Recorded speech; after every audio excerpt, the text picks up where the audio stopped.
नमस्कार। हम भूगोल की क्लास में पहला लेसन पढ़ रहे थे, मानव भूगोल का पहला लेसन, प्रकृति एवं विशेष क्षेत्र।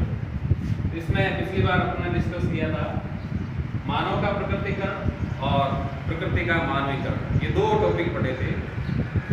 इनका परिचय देखा था, खाली आगे की क्लास होनी थी। तो आज की क्लास में हम इन दो चीज़ों को देखेंगे कि मानव का प्रकृतिकरण किस प्रकार हुआ और बाद में प्रकृति का मानवीकरण किस प्रकार हुआ, और क्या वास्तव में ऐसा ही है या फिर इन दोनों के बीच में कोई समन्वय है या कोई मध्यम मार्ग है, इस चीज़ की चर्चा करेंगे।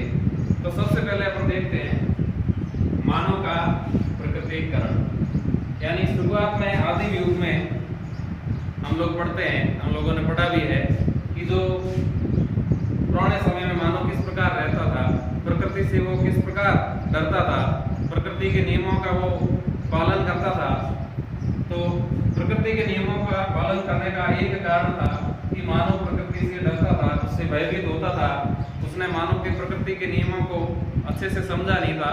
तो जब मानव को कुछ समझ में नहीं आता है तो वो अपने से परे मानकर उस चीज़ का उससे डरने लगता है, उस चीज़ का पालन करने लगता है। तो मानव पुराने समय में प्रकृति की पूजा करता था, प्रकृति के नियमों का पालन करता था।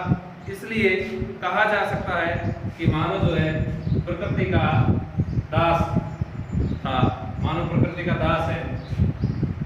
भूगोल में इस चीज को दास को या प्रकृति पूजक भी कहा जा सकता है कि वो प्रकृति की पूजा भी करता था, प्रकृति को माता मानता था। इसलिए एक नाम आई, एक शब्द आया, माता प्रकृति। भूगोल में इस चीज की एक टर्म है, एक शब्द है पर्यावरणीय निश्चयवाद। भूगोल में विद्वानों ने इसको कहा पर्यावरणीय निश्चयवाद। पर्यावरणीय निश्चयवाद क्या होता है कि सब कुछ पर्यावरण के द्वारा, प्रकृति के द्वारा निश्चित है, मानव उसमें कोई फेर बदल नहीं कर सकता। इस अवधारणा के अनुसार सब कुछ प्रकृति में तय है, नियत है, मानव उसमें किसी भी प्रकार का परिवर्तन नहीं कर सकता। अगर मानव उसमें परिवर्तन नहीं कर सकता तो मानव के पास एक ऑप्शन बचता है कि वो उसके साथ क्या करेगा, एडजस्टमेंट करेगा, अपने आप को उसके साथ डाल देगा। तो ये है पर्यावरणीय निश्चयवाद, इसको कहा गया पर्यावरणीय निश्चयवाद। अब पर्यावरणीय निश्चयवाद के जनक कौन है? भूगोलवेता एक है रेटजेल, हंटिंगटन। इन्होंने जो है इस शब्द को दिया पर्यावरणीय निश्चयवाद। नाम लिख देता हूं मैं, रेटजेल और हंटिंगटन। तो रेटजेल और हंटिंगटन इन्होंने ये शब्द दिया कि प्रकृति में जो है निश्चयवाद है। निश्चयवाद की अवधारणा को दिया था इन लोगों ने।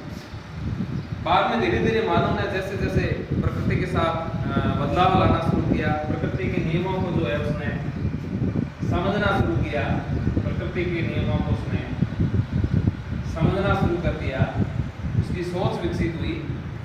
मानव धीरे धीरे प्रकृति के नियमों से ही प्रेरणा लेने लगा कि एक पक्षी को उड़ते हुए उसने प्लेन के बारे में सोचा होगा। ऐसे बहुत सारे प्रकृति की चीज़ें हैं, बहुत सारे नियम हैं, उनको समझकर उसने तकनीकी का विकास किया। तो पहले जब प्रकृति का दास था तो आपकी बुक में एक पेंदा की कहानी दे रखी है, वो थोड़ा सा देख लेना कि पेंदा नाम का युवक है, वो किस प्रकार जंगलों में रहता है, उसकी कहानी जो दे रखी है उसको आप पढ़ सकते हैं। तो इससे पूरा जो है आपका समझ में आ जाएगा। अब मानव ने जैसे ही प्रकृति के नियमों को समझना शुरू किया तो एक नया शब्द आता है प्रकृति का मानवीकरण, यानी प्रकृति को मानव अपने अनुसार कैसे ढालता है। प्रकृति में मानव ने तकनीकी के द्वारा, तकनीकी का उपयोग कर मानव ने क्या किया, प्रकृति में बदलाव लाया। और इस बदलाव के फलस्वरूप जो नया वातावरण क्रिएट हुआ, जो वातावरण बना, मानव जनित वातावरण बना, उसको सांस्कृतिक पर्यावरण कहा जा सकता है। यानी उसको अपन मानव भूगोल में यही चीज पढ़ते हैं, सांस्कृतिक पर्यावरण। तो ये सब सांस्कृतिक पर्यावरण जो मानव ने विकसित किया, किसके माध्यम से विकसित किया? तकनीकी के उपयोग के द्वारा। तकनीकी के विकास के साथ उसने प्रकृति में बहुत सारे बदलाव किए, इतने सारे बदलाव किए कि प्रकृति का जो स्वरूप है वो भी बदलने लगा। और ऐसी स्थिति में मानव को लगने लगा कि मानव प्रकृति का दास नहीं होगा, अब मानव प्रकृति का दास नहीं है, और मानव को लगने लगा कि मैं तो क्या हूँ, प्रकृति का स्वामी हूँ। मानव जो है अपने आप को प्रकृति का स्वामी समझने लगा और उसने बहुत सारे बदलाव कर डाले प्रकृति के अंदर, काफ़ी हद तक बदलाव किए, और कहा भी जा सकता है कि मानव जो है प्रकृति का स्वामी है, लेकिन पूर्ण रूप से ये अवधारणा सत्य नहीं है। अभी वर्तमान युग में आप लोग देख रहे हो कि इतनी तकनीकी विकास के बाद भी कोरोना का जो है कहर है वो मानव को ये सोचने के लिए मजबूर कर रहा है कि वास्तव में मानव प्रकृति का स्वामी नहीं है, प्रकृति का दास है। प्रकृति के आगे जो मानव है वो उसको हार माननी पड़ रही है। पता नहीं नए नए वेरिएंट आ रहे हैं, कभी डेल्टा प्लस, कभी कौन से आ रहे हैं। तो ऐसी स्थिति में एक तो दोनों ही अवधारणा दोनों ध्रुव पर है। एक अवधारणा है प्रावरणीय निश्चयवाद, और दूसरी जो नई अवधारणा जो है प्रकृति में सब कुछ बदलाव करने की अवधारणा है, इसको मानव ने कहा है संभववाद की पॉसिबिलिज्म। विडाल डी लाप्लास एक भूगोलवेत्ता थे, विडाल डी लाप्लास, ये इस अवधारणा के जनक है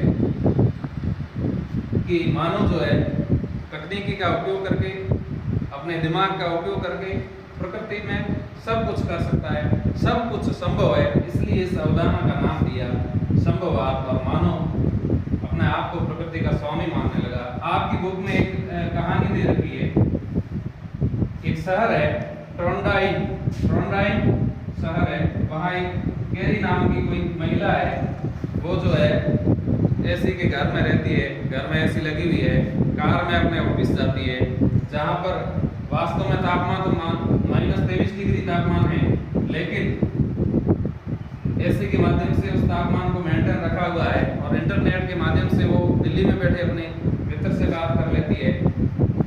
उसको कभी लंदन जाना होता है तो वो फ्लाइट से चली जाती है। तो कहना का मतलब मानव ने काफ़ी हद तक जो है प्रकृति को अपनी कब्जे में लिया है, लेकिन इसको 100% सत्य नहीं कहा जा सकता, क्योंकि यह भी अवधारणा अतिवादी है। प्रकृति का स्वामी होना ये भी अवधारणा, यानी संभववाद की अवधारणा भी अतिवादी है, और पर्यावरणीय निश्चयवाद की अवधारणा भी क्या है, अपने आप में अतिवादी है। तो उसके बाद जो भूगोल का अध्ययन हुआ, भूगोलवेत्ताओं ने एक नई अवधारणा दी कि वास्तव में ये भी 100% सत्य नहीं है, संभववाद भी 100% सत्य नहीं है। तो एक बीच का रास्ता निकाला गया, एक मध्यम मार्ग, जैसे हम लोग पढ़ते हैं, जैसे बौद्ध धर्म में जैसे मध्यम मार्ग पढ़ते हैं, इसी प्रकार यहाँ पर भी एक मध्यम मार्ग निकला। समन्वय किया गया दोनों अवधारणाओं का, पर्यावरणीय निश्चयवाद और संभववाद का कोऑर्डिनेशन करके, इनका समन्वयकरण करके नई अवधारणा विकसित हुई। उस अवधारणा का नाम है नव निश्चयवाद। इस अवधारणा का नाम क्या है? नव निश्चयवाद। और इसको देने वाले भूगोलवेत्ताओं में प्रमुख है ग्रिफिथ टेलर। तो नव निश्चयवाद क्या कहते हैं? तो नव निश्चयवाद अवधारणा में यह कहा गया है कि वास्तव में मानव जो है ना तो प्रकृति का दास है, ना ही प्रकृति का स्वामी है। मानव को अगर अपने आप को सर्वाइव करना है, प्रकृति के साथ रहना है, तो उसको एक सीमा में रहकर प्रकृति में बदलाव करने होंगे। प्रकृति में बदलाव कर सकता है तकनीकी उपयोग द्वारा, लेकिन उसको अपनी हद पार नहीं करनी है। जब जब मानव ने अपनी हद पार की है, अपनी लालच के माध्यम से, खनिजों का हो चाहे प्राकृतिक संसाधन कितने भी हो, उनका जरूरत से ज़्यादा और बहुत अधिक अंधाधुंध दोहन जिसको कहते हैं, जब भी अंधाधुंध दोहन किया है तब प्रकृति ने अपना रूप दिखाया है। तो कुल मिला के नव निश्चयवाद में ये कहा गया है कि मानव को तालमेल बिठाना है प्रकृति के साथ, और संसाधनों का उपयोग इस प्रकार से करना है कि आने वाली पीढ़ी के लिए भी बचे रहे और अपना जरूरतों की पूर्ति भी होती रहे। तो इस अवधारणा का नाम दिया है नव निश्चयवाद। अब इसमें यह कहा गया है कि रुको जाओ निश्चयवाद। इसको क्या कहा गया है? रुको जाओ निश्चयवाद। आराम से रहो, प्रकृति आपकी अपनी है, रुको, लेकिन विनाश मत करो। प्रकृति का उपयोग करो लेकिन विनाश मत करो। जैसे बत्तियां होती है, चौराहे में बत्ती लग रखी होती है, रेड बत्ती होती है मतलब रुकना है, येलो होती है इसका अर्थ होता है कि अब तैयार हो जाओ, यानी मानव प्रकृति के नियमों को समझे, रुके, प्रकृति के नियमों को समझे, फिर जो है ग्रीन होती है उसके बाद जाओ। यानी कोई भी कार्य प्रकृति में बदलाव करने से पहले मानव ये सोच ले कि प्रकृति के नियमों को क्या मैंने ढंग से समझा है, क्या मैं इसके अनुकूल मेरी तैयारी है, उसके बाद ही कोई प्रकृति में बदलाव करे तो कोई परेशानी नहीं होगी। और इस अवधारणा को कहा है नव निशिवाद। Thank you. अगली क्लास में और मिलेंगे।